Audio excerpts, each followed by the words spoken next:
Hi, I'm Dr. Tim Gale, and this is a presentation on the visitor attractions sector, part of a series of presentations on the tourism and hospitality industries.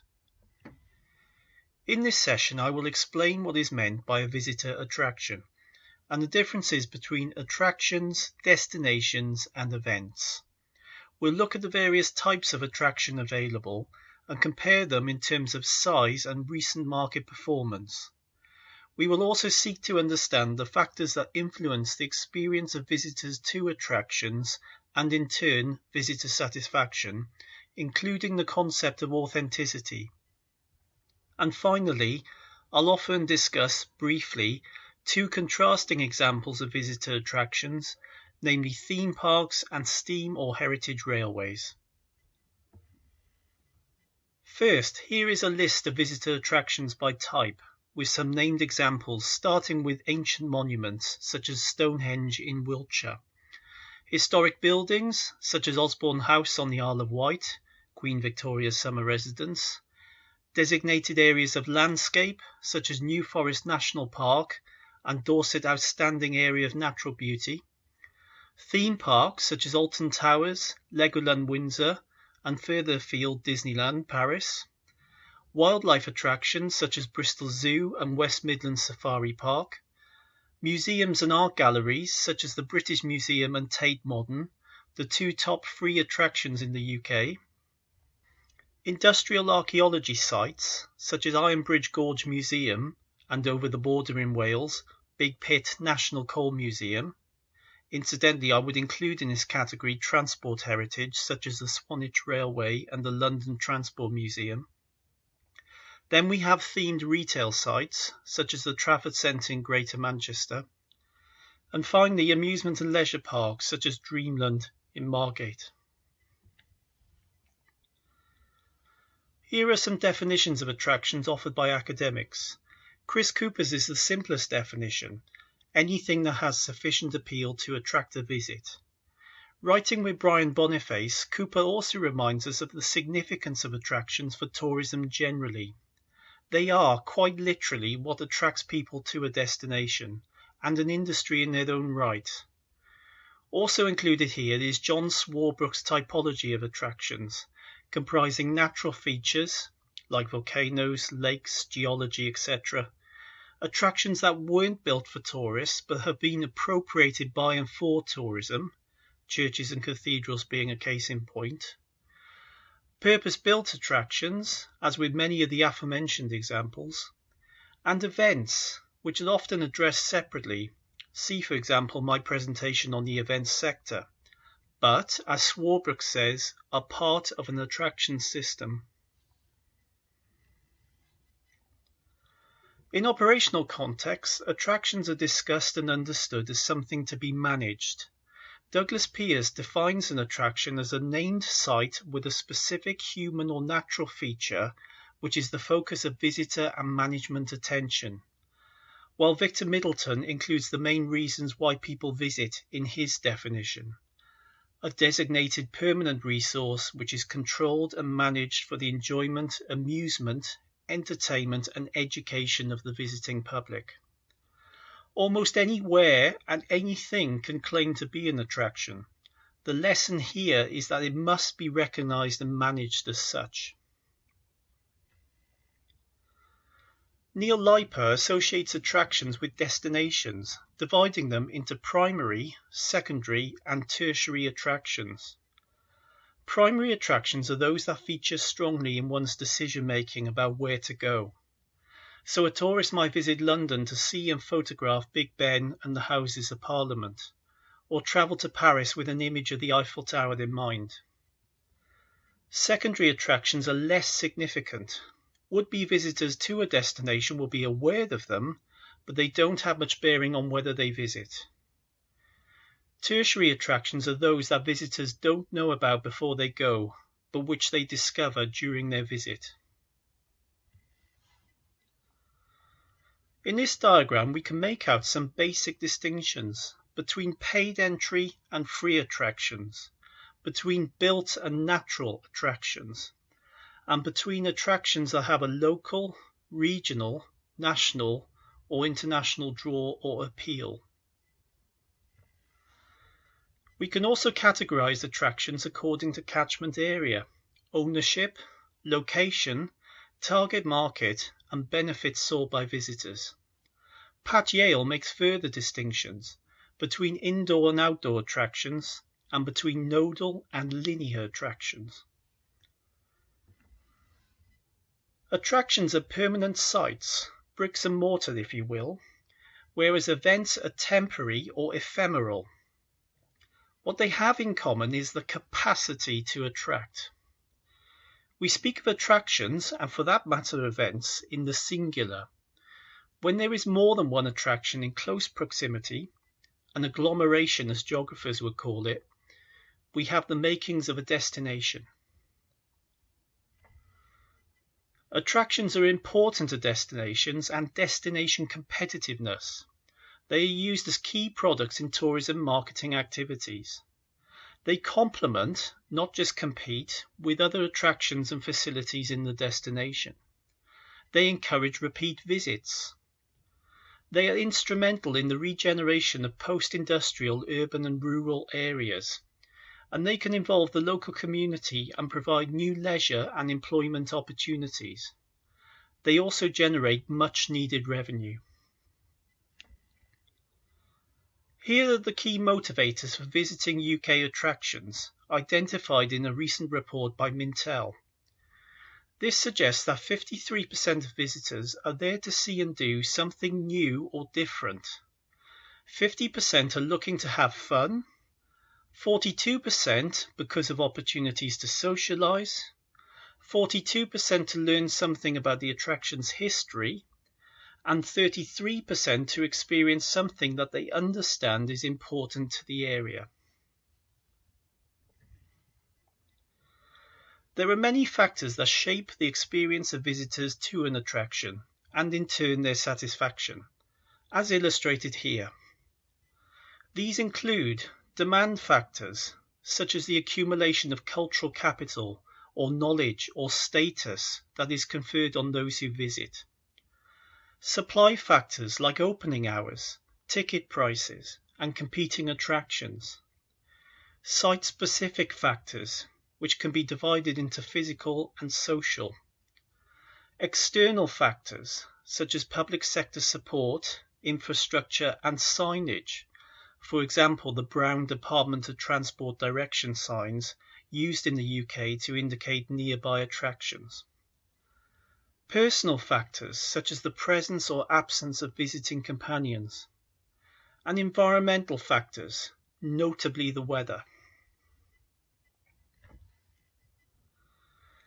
There are two competing schools of thought on why, fundamentally, people visit attractions. One, advanced by the sociologist Dean McCannell, sees tourism as a quest for authenticity, which is lacking from everyday life in the modern world, at least for the majority living in urban and suburban areas. Correspondingly, we seek out and collect, that is, as experiences or photographs, real, genuine and unique sights in the visual as well as the geographical sense of the word. American historian Daniel Borstein offers an alternative view. Writing in the 1960s, he lamented the lack of interest shown by his fellow Americans in foreign travel and argued that they were content with contrived attractions in their own state or country, or pseudo-events as he termed it, such as Disneyland. There is nothing authentic about an attraction centered on a fairy tale castle with flushing toilets, at least not objectively.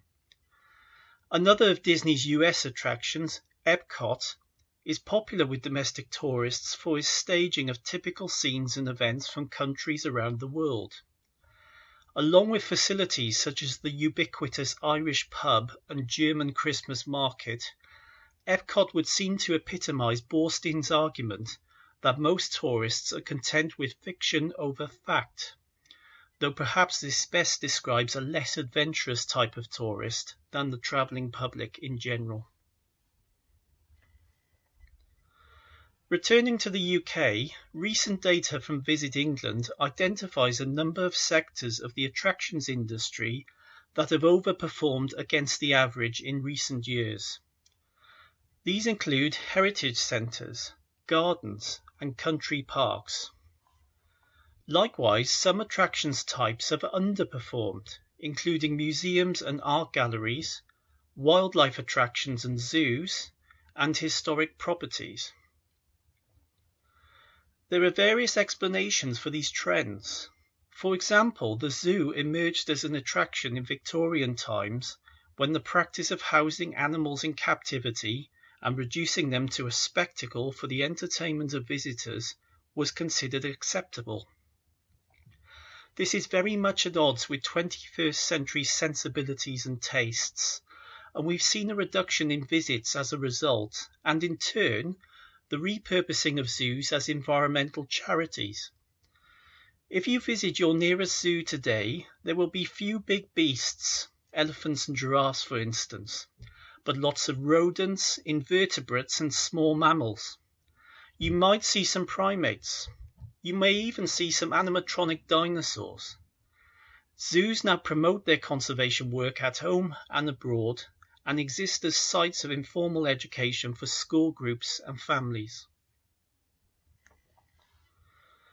As with other tourism and hospitality sectors, ownership and management of visitor attractions is split between private or commercial, public and third sector organisations. Their motives differ from making a profit and paying dividends to shareholders to conserving built and natural heritage and educating visitors. That brings us to two contrasting attraction types, theme parks and steam or heritage railways.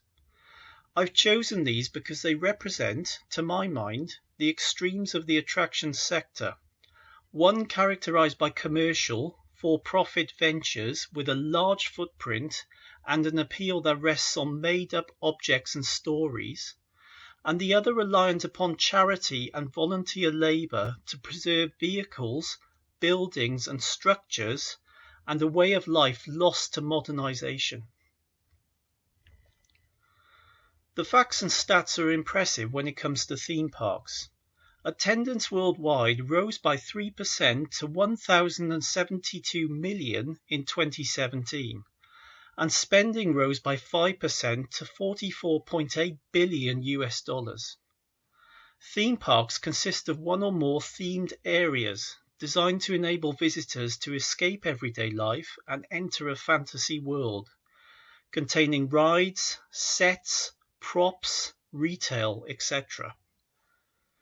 They link to complementary products such as film, TV, music, comics, and toys, with operators often entering into exclusive agreements to exploit intellectual property, such as the Marvel Cinematic Universe or Lego. Disneyland and its imitators pioneered and now routinely use Imagineering technologies, such as audio animatronics and light shows, coupled with live performances such as character parades. The top theme park owning groups in 2018 were Walt Disney Attractions with 157 million visits, Merlin Entertainments with 67 million visits, and Universal Parks and Resorts with 50 million visits. In the UK, the leading theme parks are Legoland Windsor, 2.43 million visits, Alton Towers, 2.13 million visits, Thorpe Park, 1.9 million visits, and Chessington World of Adventures, 1.69 million visits, based on 2019 figures, all of which are owned and operated by Merlin Entertainments. Heritage railways are worth an estimated 250 million to the UK leisure economy, which you might say is small beer in comparison to theme parks.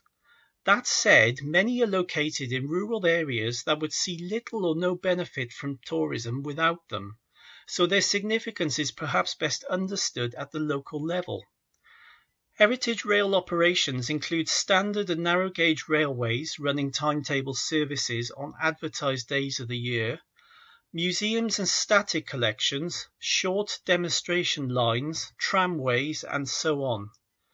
Members of the UK and Ireland Heritage Railway Association welcomed 13 million visitors annually, 9.6 million of whom travel on trains over 562 miles of track from 460 stations. Ticket sales account for 50% of earnings, catering 15%, and sales and merchandise 10%. Around 2,800 people are employed in various roles, and HRA member organisations benefit from the labour of over 21,500 volunteers. Challenges include cash and cash flow, especially in the off-season, labour shortages, for example staff sickness meaning that trains have to be cancelled, and significant outgoings on restoring and maintaining complicated equipment and vulnerable heritage assets. I can recommend the following book chapters if you are keen to find out more about visitor attractions. Most introductory tourism textbooks will cover this sector, along with accommodation, transport, and other sectors. For up-to-date information, you would be best off searching for relevant and recent reports from Mintel and the like. Also, intelligence produced and shared by professional bodies, such as the Association of Leading Visitor Attractions. Finally, a bit about me. I'm a Senior Fellow of the Higher Education Academy and a lecturer and researcher based at Bournemouth University, specialising in coastal tourism resorts, new leisure and tourism spaces such as urban beaches and virtual worlds, and facility and service design in hospitality and tourism. If you've enjoyed the presentation, please leave a like or comment, or follow me on Twitter at TJGale, where you will find my contact details in a pinned tweet. Thank you.